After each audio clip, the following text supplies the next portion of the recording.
He owes us, Mom. He owes you everything. Maya hissed, rage building. Catherine just trembled, clutching her threadbare blanket. No, child, you don't understand. Understand what?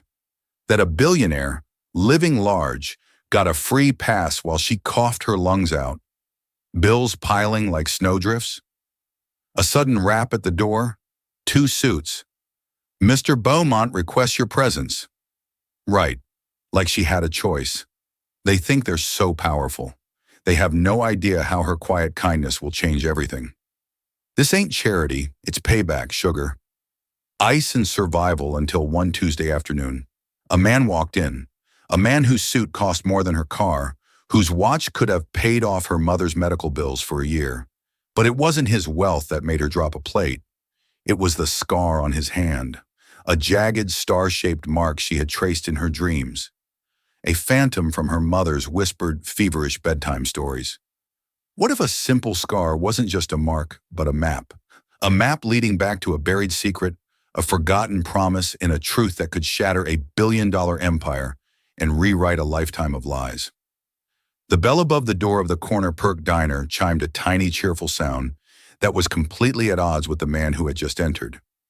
He didn't so much walk in as he did arrive, bringing with him an aura of silent, crushing power that sucked the air out of the room.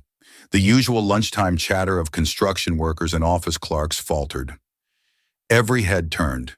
He was tall, impeccably dressed in a charcoal gray suit that looked like it was spun from shadow and money.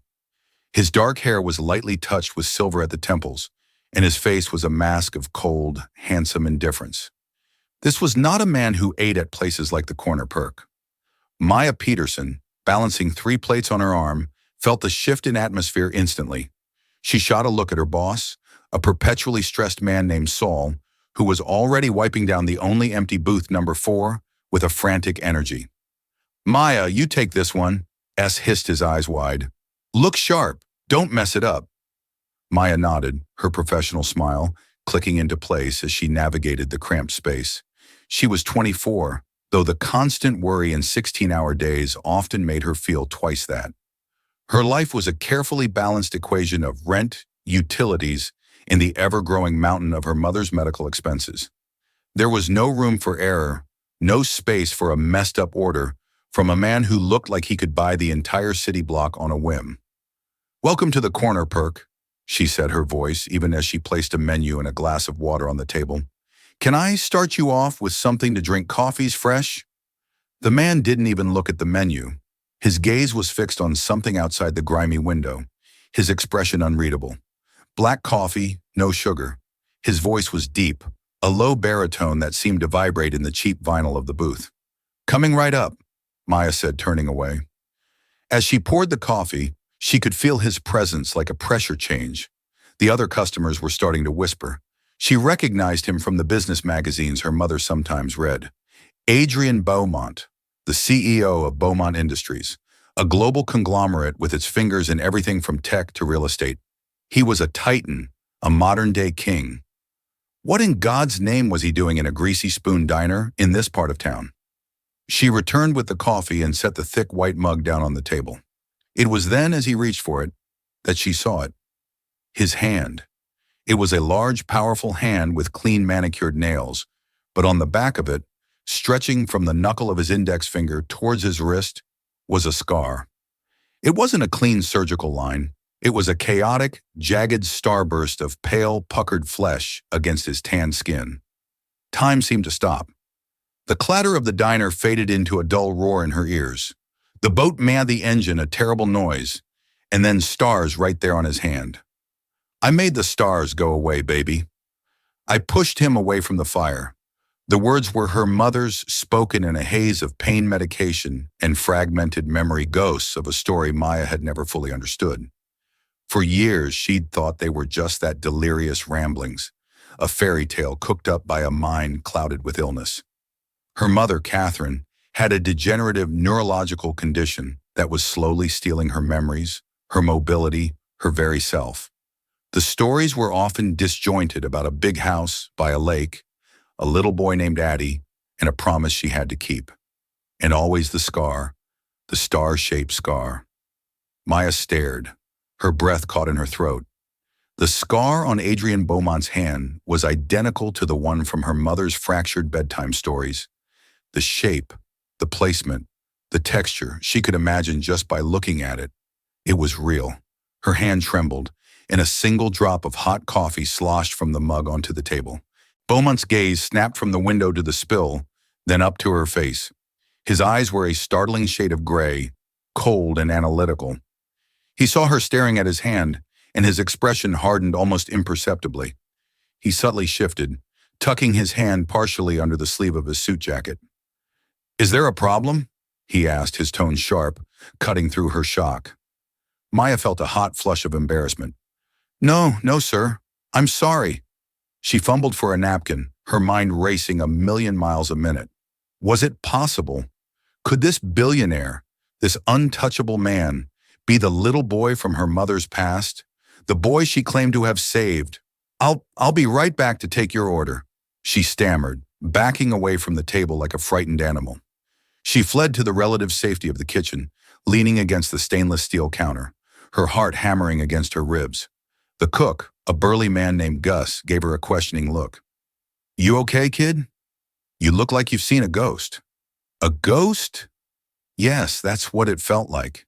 A ghost from a life her mother had never spoken of in the light of day. A life that existed only in whispers and shadows. The stories had always been a source of painful fantasy for Maya, a glimpse into a world where her mother was strong and heroic, not frail and fading. But seeing that scar had changed everything. It wasn't a fantasy, it was a memory that belonged to her mother and a secret that Adrienne Beaumont carried on his own skin.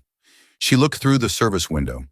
Adrienne Beaumont sat alone in his booth, a solitary island of wealth and power, stirring his coffee with a detached rhythmic motion. He seemed completely out of place, yet utterly certain of his position in the world. A fierce, protective anger began to bubble up inside Maya, eclipsing her shock. Her mother was dying. They were drowning in debt, fighting for every scrap of dignity. While this man, a man her mother had saved, if the stories were true, sat there without a care in the world. Did he even remember her? Did he know what had become of the girl who gave him that scar while saving his life? S poked his head into the kitchen. "What are you doing?" "He's waiting. Go take his order." Taking a deep breath, Maya smoothed down her apron. Her mind was made up. This was more than a coincidence. It was a chance. A 1 in a billion shot. She wasn't just a waitress anymore. She was a daughter on the verge of uncovering a truth that had been buried for over 30 years. She had to know for her mother's sake. She walked back out to booth 4, her steps deliberate, her resolve hardening with each one. The professional smile was gone, replaced by a look of quiet, intense determination. Adrienne Beaumont looked up, a flicker of annoyance in his gray eyes. "Have you decided?" she asked, her voice steady, though her pulse was a frantic drum against her ears. "Just a cheeseburger," he said dismissively, as if the choice were an inconvenience. "A cheeseburger," she repeated, scribbling it on her notepad. Then she looked up, meeting his cold gaze directly. "It's a funny thing, Memory, don't you think?" His eyebrows knitted together in a frown. "I have no idea what you're talking about. That scar on your hand?" Maya pressed on her voice, dropping to a near whisper. "My mother used to tell me stories about it, about a boat engine, a fire, and a little boy named Addie." The silver spoon in Adrienne Beaumont's hand stopped stirring. The quiet clinking against the ceramic ceased. The silence that followed was deafening. He slowly lifted his head, and for the first time since he had walked in the mask of cold indifference cracked. In its place was a look of utter, profound disbelief. The air in booth 4 thickened, becoming heavy and charged.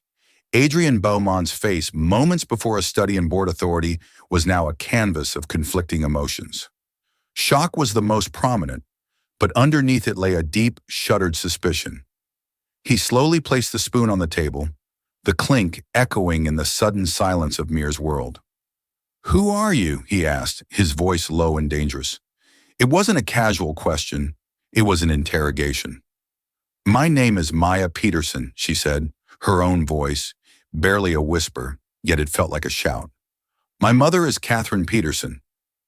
He stared at her, his gray eyes searching her face as if trying to decipher a complex code.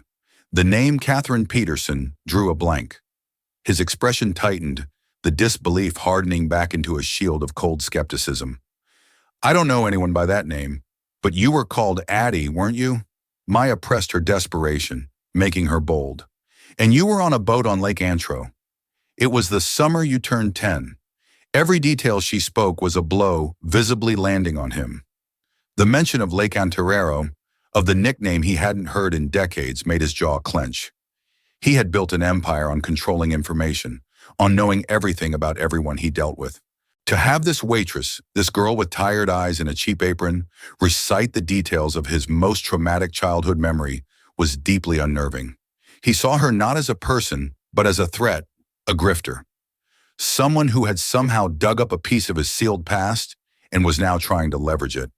I think you've made a mistake, he said, his tone glacial.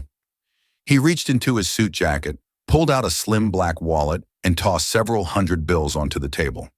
It was more than enough to cover 100 cheeseburgers. It was a dismissal for your trouble. He stood up his tall frame, casting a long shadow over her. He was about to walk away to leave her standing there, with her heart in her throat and his money on the table. She saved your life, Maya said, the words tumbling out raw and accusatory. The shrapnel from the engine would have hit you. She pushed you out of the way. It cut her arm too, but she always worried about you, about the boy with the star on his hand. Adrian froze his back to her. For a long moment he didn't move. Then without turning around he spoke. Whoever your source is, they're very good. But you all mistaken. He walked away without another word, a man retreating behind fortress walls. The bell above the door chimed his exit, and he was gone, leaving behind a stunned diner and a small pile of money that felt like an insult. Maya stood trembling, the cash on the table, a testament to the chasm between their worlds. He hadn't denied it, not really. He had deflected, dismissed, and paid her off, but he hadn't said she was wrong. That evening, the smell of antiseptic and boiled vegetables filled their small two-bedroom apartment. Maya found her mother, Catherine, sitting in her worn armchair by the window, a faded quilt over her lap. Her hair, once a vibrant orange, was now thin and white. Her hands, twisted with the progression of her illness, lay still. Mama, Maya said softly, kneeling beside the chair. Catherine's eyes, cloudy with age and confusion, slowly focused on her daughter. Maya, baby, you're home. I'm home, Mama. Maya took her mother's frail hand. I need to ask you something. It's important. She recounted the events of the afternoon, her voice low and urgent, describing the man, his suit, his cold eyes, and finally the scar. As she spoke, a change came over Catherine. The fog in her eyes sharpened into a bright, lucid terror. Her hand, which had been limp in mirrors, tightened with surprising strength. No, Catherine whispered, her voice raspy. You must not. You must never speak to him again. Do you understand me, Maya? But Mama, he's the one. He's Addie. He's a billionaire now. He could help us. He could help you. Help! Catherine's laugh was a dry, rattling sound. They don't help, Maya. People like that. They erase, they remove problems. Her breathing grew shallow, her eyes darting around the room as if seeing ghosts in the corners. I made a promise a long time ago. I promised to disappear. I promised to never speak of it. For your safety, for mine? What promise? Who did you promise? Maya pleaded, her frustration mounting. Mama, we're barely surviving. Your medicine costs a fortune. I'm working 2 jobs. Don't you think he owes you something? He owes you his life. He owes me nothing, Catherine snapped, a flash of her old fiery spirit returning. It was the most animated Maya had seen her in months. I took the money. I signed the papers. The deal was done. You will leave it alone, Maya. You will not stir the waters. Promise me. Her eyes bored into mirrors, filled with a primal fear that chilled Mia to the bone. This wasn't just about a forgotten past. This was about a deep, abiding terror that had shaped her mother's entire life. A terror she had passed down in the form of secrecy and silence. Promise me, Catherine repeated, her voice cracking. Tears welled in Mayer's eyes. How could she promise to abandon this one ray of hope?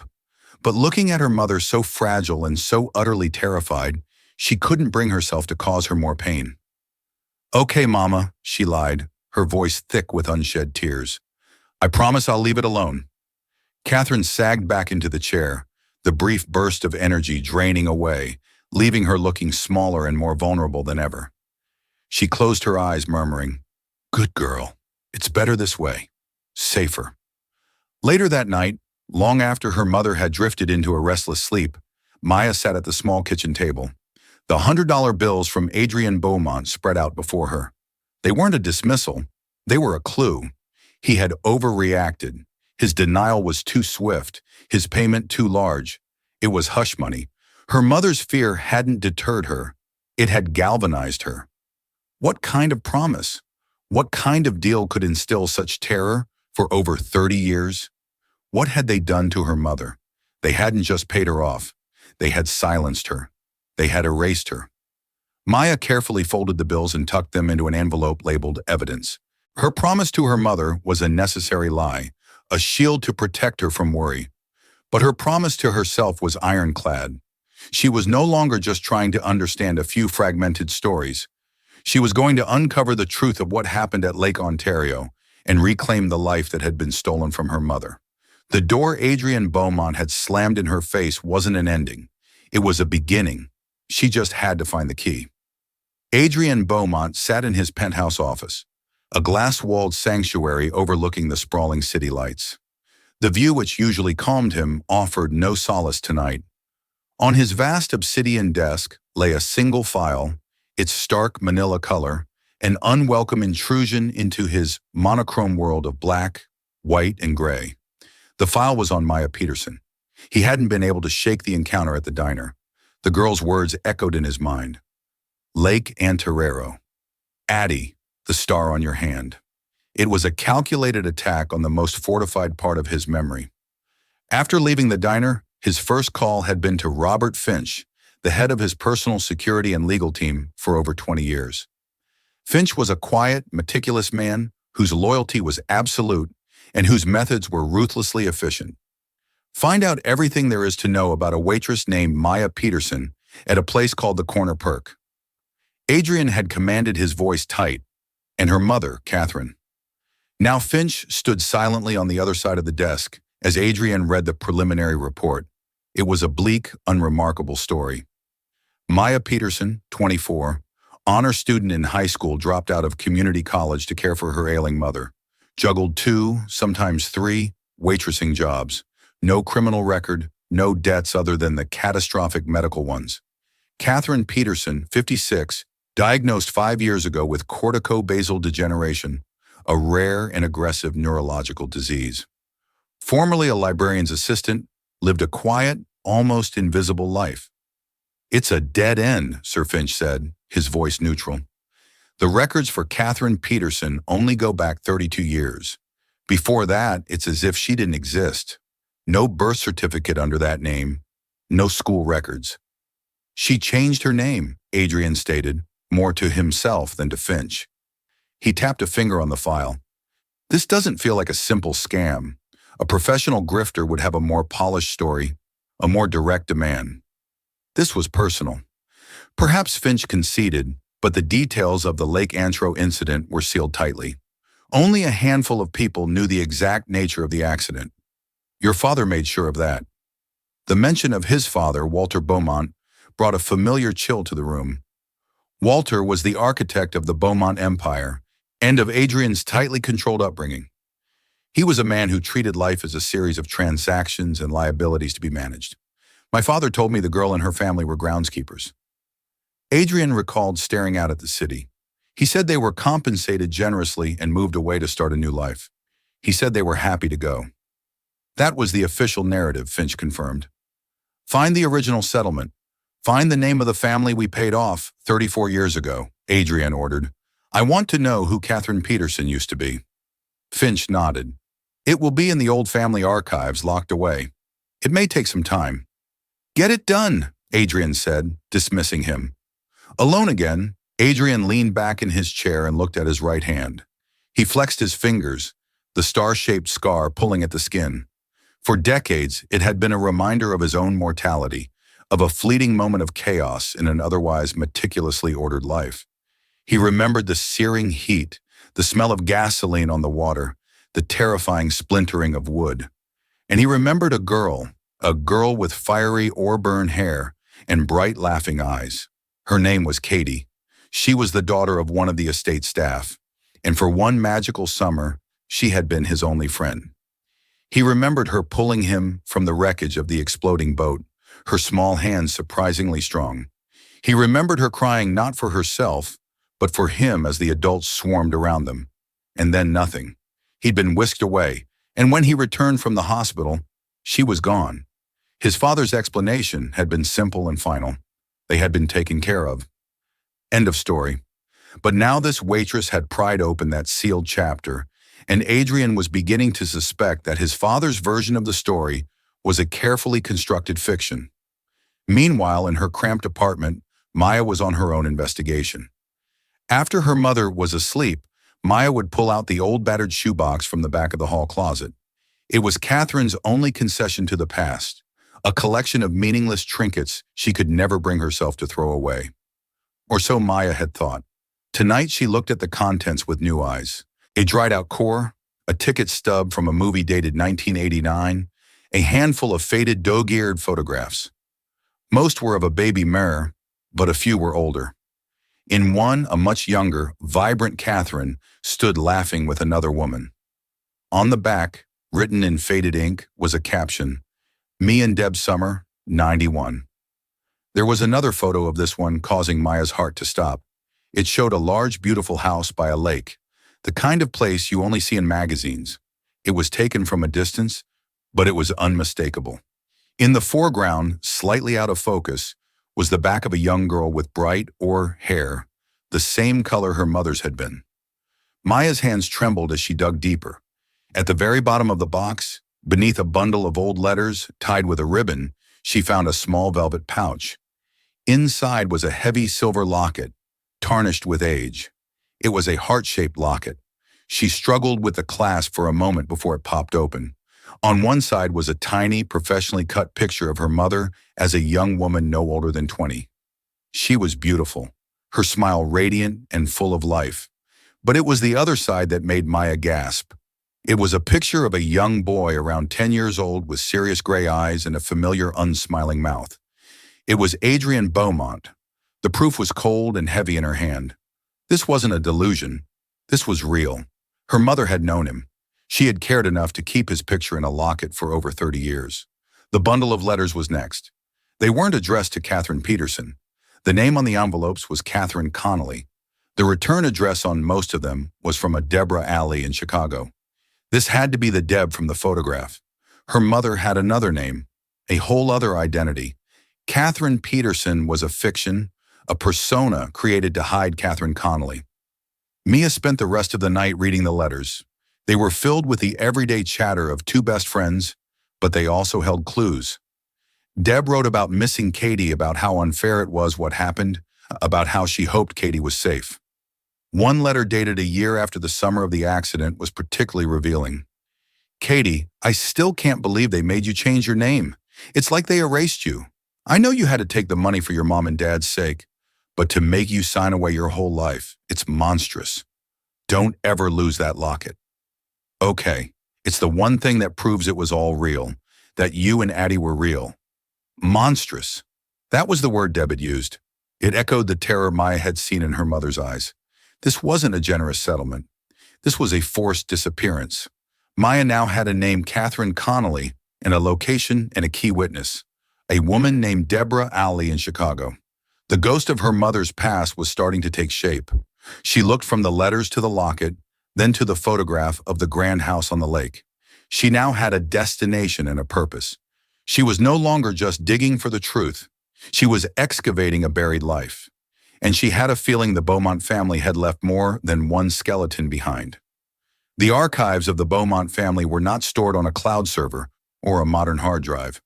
They were housed in a climate-controlled vault in the Sub-Bontro, a sprawling Gothic mansion that Adrian now rarely visited. It took Finch 2 days to get the access codes and another full day to locate the relevant files buried deep within rows of gray anonymous filing cabinets.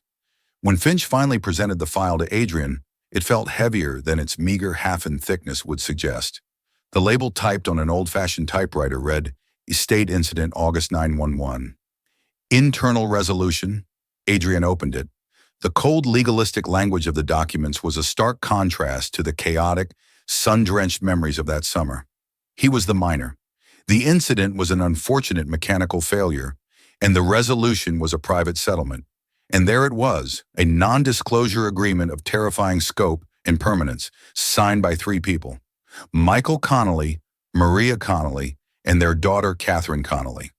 The settlement amount was substantial for the time, $250,000. In exchange, the Connolly family agreed to relinquish their employment, vacate the estate property immediately, and never again make contact with any member of the Beaumont family. They agreed to never speak of the incident or their relationship with the Beaumonts to anyone under penalty of severe legal and financial repercussions. It was a gag order for life. The signature at the bottom authorizing the payment was his father's Walter Beaumont, crisp, arrogant, and final. As Adrian read, the stark, unforgiving print, the black and white text dissolved, and the colors of that summer bled through vivid and painful. Summer 1991. He was 10 years old, a solitary boy named Addie, lost in the cavernous halls of the Lake Andorrero estate. His father was a phantom, always in his study or on the phone. His mother was a fragile, medicated presence who floated through the days in a silk dressing gown. Adrian's life was one of tutors and timetables, a gilded cage. Then came Katie. Catherine Connolly, or Katie, was the daughter of the head groundskeeper. She was a year older than him, a wild thing with hair the color of a sunset, knees permanently scuffed, and a laugh that could startle birds from the trees. She knew the woods behind the estate like the back of her hand. She taught him how to skip stones so they'd bounce 7 times, how to find the best wild raspberries, and how to carve little figures out of soft pine wood with her father's pocket knife. She was the only person who didn't care that he was a Beaumont. To her, he was just Addie. She treated him not with the difference of the other staff, but with the boisterous, challenging affection of a true friend. For the first time in his life, Adrian didn't feel like an heir. He just felt like a boy. His most treasured possession from that summer was a small, crudely carved wooden bird she had made for him. He had kept it for years, hidden away like a secret, until his father had found it and dismissed it as sentimental clutter during one of their moves. The day of the accident was bright and hot. They had borrowed one of the smaller motorboats, something they were strictly forbidden from doing. It was Katie's idea, of course. She was always the brave one. They were out in the middle of the lake, the sun beating down, their laughter echoing across the water. Adrian was at the stern trying to fix a fishing line when it happened. A sputtering cough from the outboard motor, a plume of black smoke, and then a deafening bang. He remembered a wave of intense heat and the sight of a gleaming piece of metal, a shard from the engine casing spinning through the air directly at his face. He was frozen a fly in amber, but Katie wasn't. She moved with an impossible speed, launching herself at him, shoving him sideways. Her body slammed into his, sending them both tumbling towards the edge of the boat. The piece of shrapnel missed his head by inches, slicing across the back of his hand, instead carving a star-shaped gash into his skin. He remembered the shock of the pain, the sight of his own blood, and Katie's scream as another smaller piece caught her upper arm. Then they were in the water. The boat was on fire, and the world was chaos. He remembered her holding on to him, even though she was hurt, treading water and yelling for help until the estate staff reached them in another boat. The aftermath was a blur of doctors' bandages and his father's cold, furious face. He was confined to his room, and when he asked for Katie, he was told she was fine, but that he was not to see her. A week later, his father sat him down in his study. "The Connollys are gone, Adrian," Walter had said, his voice devoid of any emotion. "The accident was their fault. Negligence. They were lucky I didn't have them charged. I gave them a generous sum of money to relocate and start over. It's for the best. We don't associate with people like that. It was a lesson in choosing your friends more carefully." Adrian, 10 years old and terrified of his father, had accepted it. He'd buried the memory of Katie under layers of duty ambition, and the relentless pressure to become the man his father demanded. He allowed himself to believe the lie because it was easier. He let a small bitter seed of resentment grow the idea that Katie and her family had simply taken the money and run that their friendship had a price tag. Now sitting in his sterile office 34 years later, holding the document that was her life sentence, he felt the full crushing weight of his father's cruelty. This wasn't a settlement, it was an exile. They hadn't just paid her off. They had threatened a working-class family with legal ruin and forced them into silence. They had erased a brave, laughing girl named Katie Connolly and replaced her with a ghost named Catherine Peterson. And he, Adrian Beaumont, had let it happen. He had believed the lie because it was convenient, and he had spent more than 3 decades building an empire on a foundation that was rotten with deceit.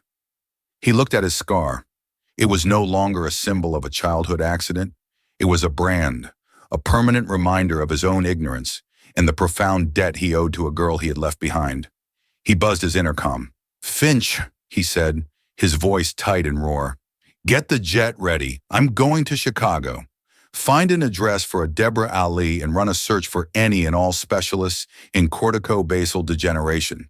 The best in the world. I don't care what it costs." He was no longer investigating a potential grifter. He was beginning a rescue mission 34 years too late. While Adrian was flying to Chicago on his private jet, Maya was taking a bus.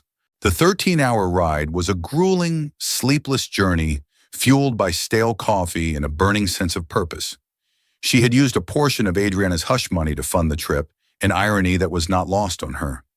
She'd found a possible address for Deborah O'Malley through an online people finder service. A long shot, but the only one she had. She found the address in a quiet tree-lined suburb. The house was a modest but well-kept bungalow with a garden full of blooming roses. Maya's heart hammered as she walked up the path and rang the doorbell. The woman who answered was in her late 50s with kind eyes and the same warm smile Maya had seen in the old photograph. "Can I help you?" she asked. "Are you Deborah Ali?" Maya asked, her voice trembling slightly. "I am." Maya took a deep breath. "My name is Maya Peterson. I think you were friends with my mother a long time ago. Her name was Catherine Connolly." Deborah's friendly expression dissolved, replaced by the same look of shock Maya had seen on Adrian Beaumont's face. Her hand flew to her mouth. "Katie," she whispered, her eyes filling with tears. "Oh my God, Katie Connolly. I haven't heard that name in 30 years. Is she all right?" Over the next 2 hours, sitting in Deborah's cozy living room with a cup of tea, she couldn't drink. Maya learned the full story from an outsider's perspective. Deb and Catherine had been best friends since kindergarten. She described the Catherine she knew vibrant, fearless, and fiercely loyal. She talked about the summer at the Beaumont estate, about how excited Catherine had been to have a real friend in the lonely rich boy Addie. She adored that boy, Deb said, dabbing her eyes with a tissue. It wasn't a crush, not really. It was deeper. They were 2 lonely kids who found each other. She used to carve him little things, animals and such. There was this one, a little bird that he loved. Maya's mind flashed. A bird? Her mother had sometimes mumbled about a bird. Deb's tone turned bitter as she recounted the aftermath of the accident. It was a nightmare, Maya. Her parents were terrified. Walter Beaumont. That man was a monster. He came to their little cottage on the estate with 2 lawyers. He accused Mr. Connolly of negligence, of failing to maintain the boat, threatened to sue them into oblivion, have him blacklisted from ever working again. They were simple working people. They had nothing, so they offered the money. Maya finished the pieces clicking into place. It wasn't an offer. Deb corrected, her voice sharp. It was a command.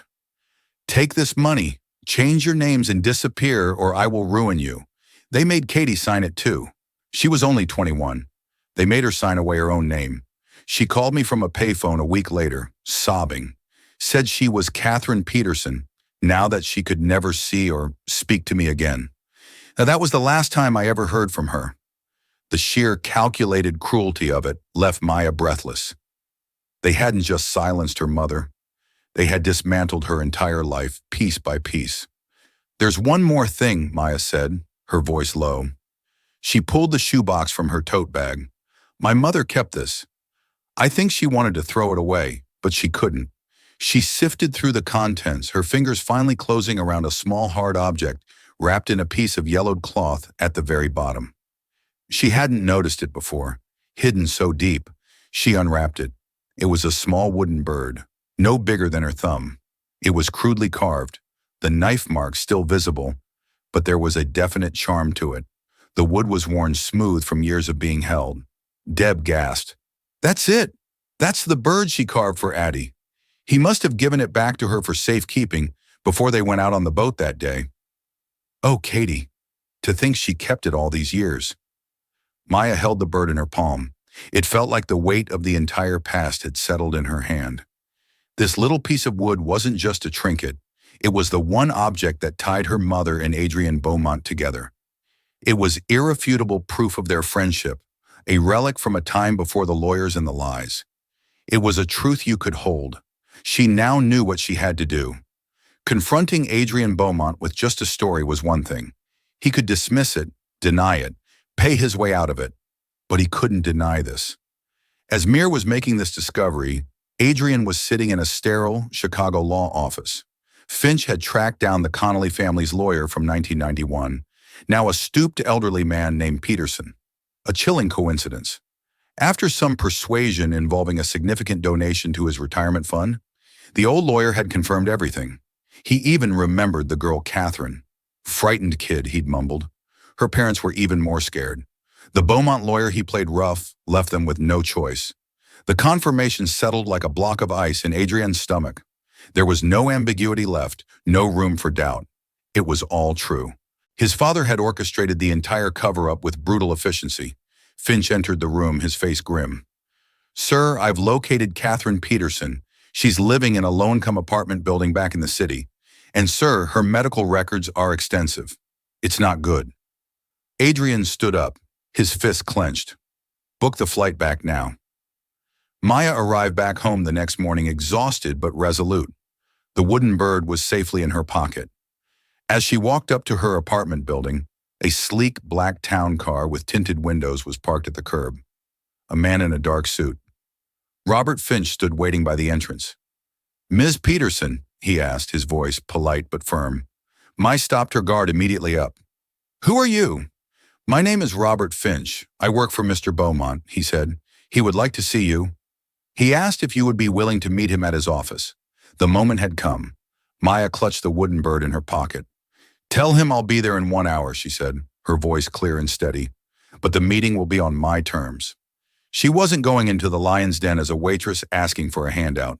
She was going in as Catherine Connie's daughter, and she was bringing 34 years of silence with her. The Beaumont Industries headquarters was a skyscraper of steel and glass that stabbed at the sky, a monument to ruthless ambition. Maya felt impossibly small as she walked through the cavernous marble lobby, her sensible shoes clicking softly on the polished floor. Finch met her and escorted her to a private elevator that ascended in unnerving silence. Adrienne Beaumont's office was less an office and more a kingdom. The view was panoramic. The furniture was minimalist and brutally expensive, and the man himself stood by the window, his back to her, looking down on the city he owned. "Miss Peterson," he said, turning around. His face was etched with a tension that hadn't been there in the diner. The cold mask was gone, replaced by something more complex, weariness, regret, and a flicker of apprehension. "Thank you for coming." "I'm not here for you," Maya said, her voice echoing slightly in the vast room. "I'm here for my mother." "I know," he said quietly. "I've been looking into what happened at Lake Ontario."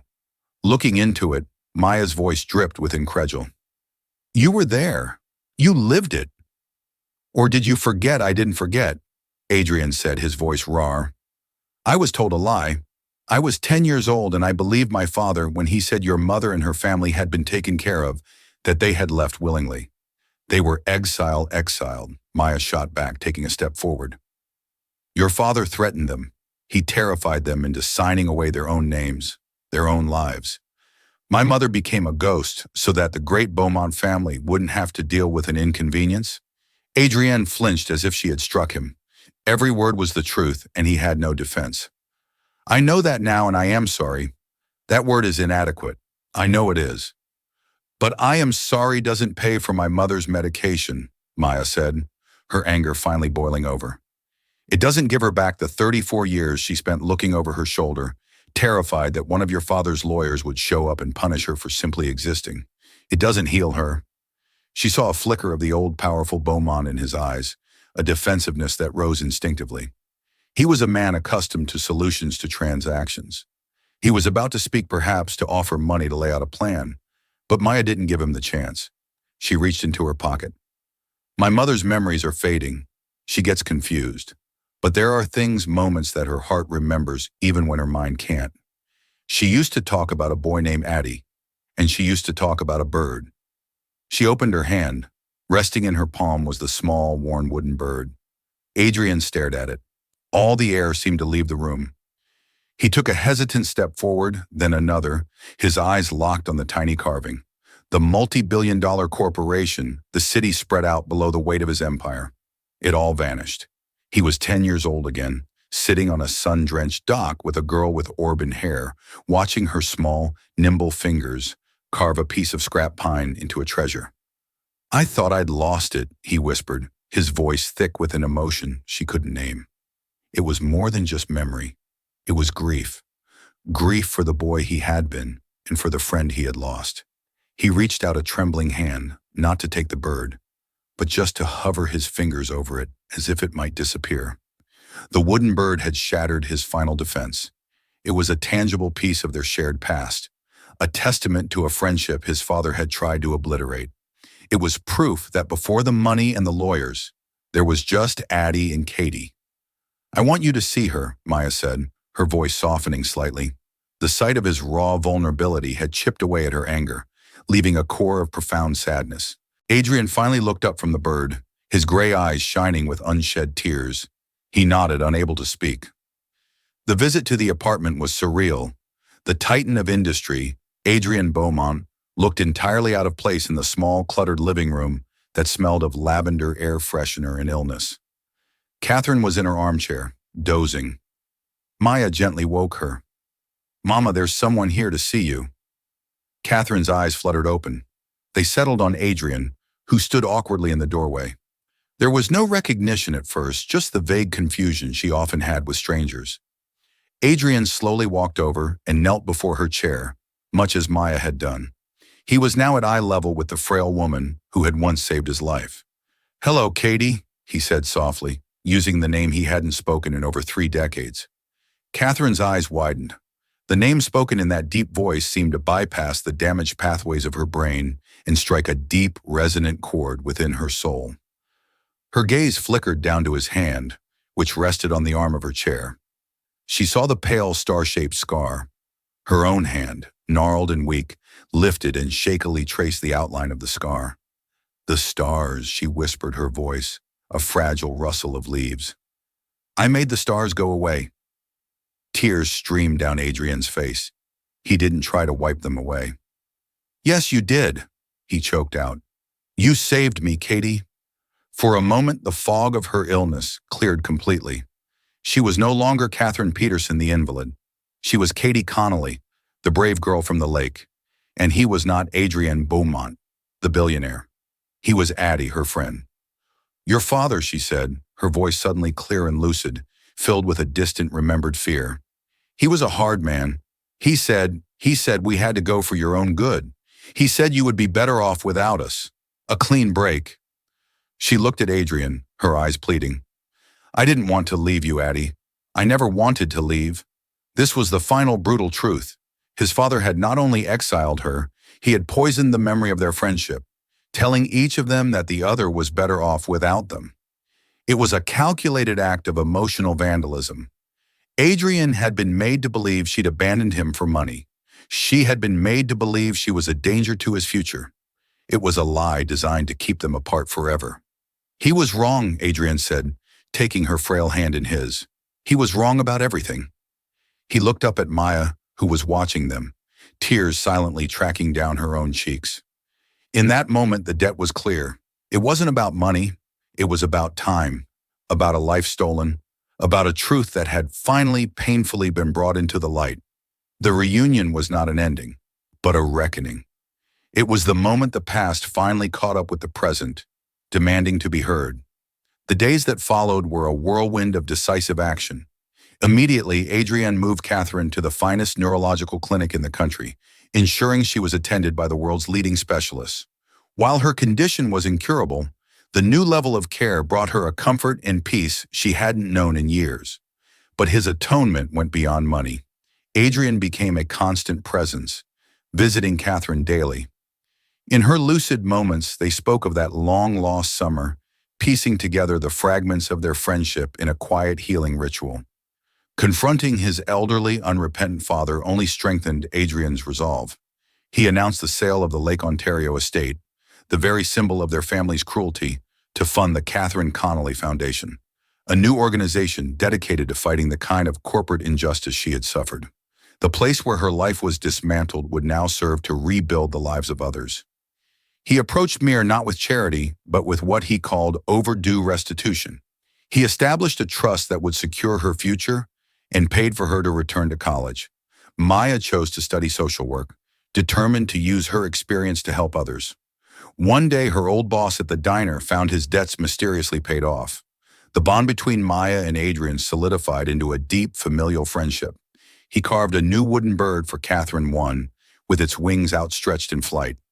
Seeing her hold the old hidden bird in one hand and the new hopeful one in the other was the truest sign of their new beginning. The past could never be erased, but its wounds could finally be exposed to the daylight, and a debt buried in fear was finally being repaid with dignity and grace. The story of Maya, Adrienne, and Catherine is a powerful reminder that the past is never truly buried. It lives on in scars, in memories, and in the quiet courage of those who refuse to be forgotten. It shows us that a single moment of bravery can echo for a lifetime, and that true atonement is about more than just apologies. It's about action, restitution, and the difficult work of making things right. Their journey from a greasy spoon diner to a place of healing and justice proves that beneath the surface of our ordinary lives, extraordinary stories of secrets, survival, and redemption are waiting to be told. If this story of a hidden past and a daughter's relentless quest for truth moved you, please show your support by hitting that like button. Share it with someone who loves a story of unexpected twists and profound human connection. And most importantly, subscribe to our channel and click the notification bell so you won't miss our next deep dive into a story that feels stranger than fiction. What secrets do you think are hidden in plain sight all around us? Let us know your thoughts in the comments below. Thank you for listening.